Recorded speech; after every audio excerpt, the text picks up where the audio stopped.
Are you feeling nervous? We're just going to keep walking, please. Sorry. About a 4-month time. So we're just going to keep Alan Jones is used to attracting attention, but not like Do this. you think you'll be here for every day of the trial? At 85, the once powerful shock jock, who for decades acted as judge, jury and executioner in the court of public opinion, is now the one on trial. Jones is accused of historical offences involving the indecent assault and sexual touching of teenagers and young men. Claims he has always denied. I have never indecently assaulted these people. The law assumes that I'm not guilty, and I am not guilty. Now a judge will decide, with the trial slated to run over the next 4 months.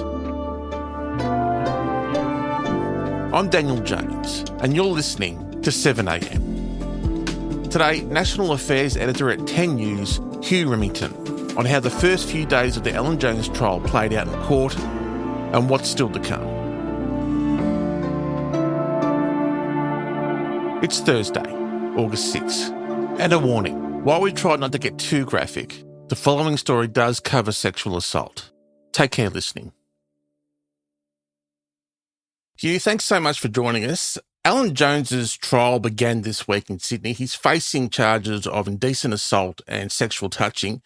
You've been there in court every day thus far. Can you describe the scenes, particularly on that very first day as Jones arrived? So there were really two elements that were a bit unusual about this on the opening day. One is the mere fact of Jones' arrival. He's not your normal defendant in a criminal trial, as you might expect. He arrives in a chauffeured limousine. He has security as he turns up. He walks in somewhat gingerly. Let's go. Keep walking. Don't Do worry, you have Alan. It's all anything right. more to say about how you plan to defend these charges? He's an 85-year-old man who's got knee problems. He goes with a walking stick that he leans on as he proceeds into the court. And, of course, there's a forest of cameras and mics and everything as he turns up. Meanwhile, something else was going on, and that is that this is, despite the seriousness of the charges and the reputational stakes for Alan Jones, it is a relatively low-order criminal matter. It is dealt with in the local court. It's not in the higher courts. It's a judge-alone trial, no jury. There is a jail option for the judge in this case, but at the lower order for a summary offence. And so it's been assigned to a relatively small courtroom, Court 3.1 on the third floor of the Downing Centre in Sydney. And there are plainly not enough seats for all the interest that exists. And so there are a variety of people who were just curious about Jones, curious about the case, or might have felt as if they had some stake or interest in him. And they were trying to queue up to get into the court. There was never going to be enough room for them. They weren't allowed to get into the court. So they were quickly turfed out. So all of this made it more of a spectacle than your average Downing Street Centre event. Not your average case at all. So, Hugh, how did the prosecution open its case? What did they say about the allegations they're seeking to prove against Jones? So there are 22 charges, and it should be said that 20 of those charges are what's called technically assault with an act of indecency, in short form, indecent assault. Mm-hmm. The other two charges are called sexual touching without consent. Now, in practice, they are the same offence. They were renamed a couple of years ago. There are 6 complainants. Now, they range from 2 people who had one brief encounter with him, didn't know him, and to other people who came into his orbit. So the main accuser, so 9 of the 22 charges relate to a person who's called Complainant J, and this is a person who's been giving evidence initially. Complainant J first came into Jones' orbit when he was 12 years old and met him frequently from the age of about 14 or 15 through sport. And Jones took an interest in him.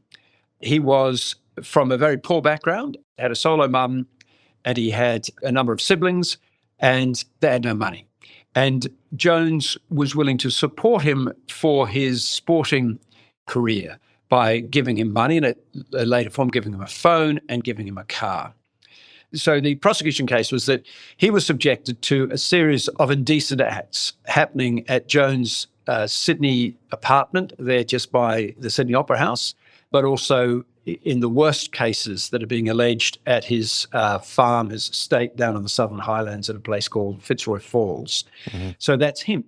And then there are others who also had these alleged offences of a somewhat lower order, but certainly that meet the threshold of crime if they were to be found by the courts to have been proven.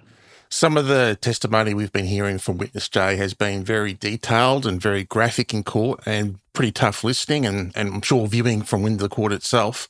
What can you tell us about some of the claims that witness J has made thus far? Well, the most egregious, if you like, claims are that Alan Jones came to, this is the allegation, Alan Jones came to say to him that he loved him, planted kisses on him, would pull him in vigorously for hugs. He invited him to his property in the Southern Highlands. On the way down, so it's alleged, this young man was driving. He just got his driving license. So he was driving Alan Jones' Mercedes-Benz. And during the course of this, complainant J says that he grabbed him by the penis. And then once they got inside the house itself, he says that Alan Jones told him to go and have a shower and put on a robe and nothing else. And complainant J portrays himself as being a young man who felt trapped. He'd never had, he said, financial support in his life. Alan Jones was giving him financial support. He feared that if he made anything of this, that he would lose that financial support. He'd been given a car, for example. He was afraid he was going to lose the car. And he felt that, he said he was a heterosexual young man. He had a girlfriend. He wasn't interested in men. He felt that this was something he just had to deal with Alan Jones. But on that particular night in the Southern Highlands, it went beyond grabbing and touching into an assault, which is fairly excruciating to sort of detail inside a courtroom. And I'm not about to repeat it, but it involved nakedness, body, penises, and so on. And it was alleged that he went back to his girlfriend, and his girlfriend later said he came back from that trip looking like he had seen a ghost and that he was withdrawn and emotionless after that trip. But he didn't tell his girlfriend or anyone else for some time. So that's the evidence in chief from complainant J. As you've been outlining, Hugh, the court heard a great deal about the money Jones gave witness J. How important is that financial relationship to J's account of what happened? Well, it's important to both the prosecution and the defence. So the prosecution allegation, or at least his statement to police, was that he was being groomed. And the prosecution says there was a pattern of behaviour by Jones of financial support. So that forms part of the prosecution kind of setting of the scene as to how Jones operated.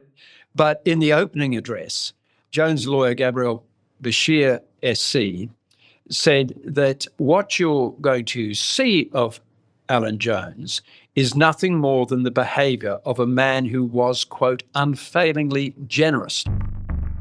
So these are the two Joneses that, the judge has got to decide between. Is this a man who's just unfailingly generous, who gives money to young, poor people on Struggle Street? The joke he used to say about complainant J was that he didn't just live on Struggle Street, he lived on number 1 Struggle Street. And so that's why he was giving him financial support. Another view of that was that there was an ulterior motive to the money. And this is stuff that lies at the heart of the contestation that the judge has got to sort out.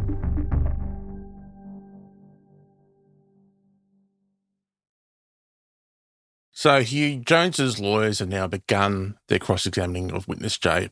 What parts of his account are they testing? So they have indicated that, and this would be normal in any defended criminal case, is where you've got the key witnesses, where there are not, or the key complainants, if you like, the alleged victims, and there are not witnesses to events that took place in rooms where there was no one else. It becomes a case of who do you believe? And so it is perfectly normal for them to challenge the credibility of this alleged victim, complainant J. They've said that's what they're setting out to do. And in their opening address, they said they had received a bundle of dynamite, was, in the words of Gabriel Bashir, the counsel for Alan Jones, a bundle of dynamite that would blow up the credibility of complainant J. Now, this bundle of dynamite has been the subject of the cross-examination that happened on Wednesday. And so the full day, effectively, on Wednesday was involved in the defence making the case that complainant J was not credible. And we can't say anything about that because the prosecution has already raised an objection, signaled an objection, and they want that evidence and that line of argument to be rendered inadmissible. The judge says that he will reserve his decision on the relevance and the inadmissibility, but he will hear it. But in the meantime, it's under a non-publication order. And so what do we know about Jones's defence? His defence team claims he's facing trial by media and that Jones's rivals, both within the media and across society and political circles, are out there to destroy him. What have we learned about the defence he will be running over the coming months? Because this thing will take months, won't it? Well, we don't know the full extent of the defence arguments and the way that that will play out, but we do know from their opening that they are going to make the case that Alan Jones, of course a divisive figure in many ways, is the subject of rivalry by the 9 newspapers who launched the investigation that then drew these complainants, these witnesses. Some of them came out after it was being reported in the 9 newspapers. So there's a claim there that there was a media rivalry that was involved. Part of that involves Peter Fitzsimons. So Peter Fitzsimons is a very well-known columnist for the Sydney Morning Herald, chiefly on sports, but he ranges fairly wide, and he's written a whole number of best-selling books. And a former Wallaby that was coached by Jones at one point. Coached and dropped by Alan Jones. So we'll see whether that will be, whether he burns with fury over that to the extent. I'm not going to get ahead of where their arguments on that are. So part of the claim is that at least one of these complainants had a connection with Peter Fitzsimons, and then somehow or other that wound up being part, although the person who actually carried the stories at the Sydney Morning Herald was Kate McClimate, the investigative reporter. The other arch rival, so-called, was Ray Hadley at 2GB. So one of the alleged victims worked at 2GB. And the case being made by the defence, at least outlined in their opening statement, is that this gentleman went on to work for Ray Hadley. And so Ray Hadley was involved, and that Ray Hadley was an arch rival of Alan Jones. Gabriel Bashir, the lead counsel for Alan Jones, says that the whole case is a matter of rivalry, treachery, opportunism, hatred, and desperation. She chucked in double dealing as well for good measure. So she doesn't have to absolutely make the case because, of course, the burden of proof is on the prosecution. But she has set out that she intends to make the case that there are people there who, for various reasons, were motivated to tell untruths about Alan Jones, and therefore they can't be believed. The Crown, in this case, has an interesting challenge, and that is because, to quote the great musical Hamilton, no one was in the room where it happened. They're relying on a process called tendency evidence, where it may not be clear beyond reasonable doubt that a single incident happened, but if there is a pattern of behavior that's consistently happening and a range of people who have no connections with each other report similar behaviors, the criminal behaviors, then the court is entitled to conclude that the person has a tendency to behave in a particular way that is unlawful. So therefore, taken as a whole, they can be believed. And so this is a particular approach in a case like this, and the tendency elements of it will be challenged by the defence as well. Well, thank you so much for speaking with us today, Hugh. I know it must be grueling after a day like today, but once again, thanks for coming on the show. Great to talk to you.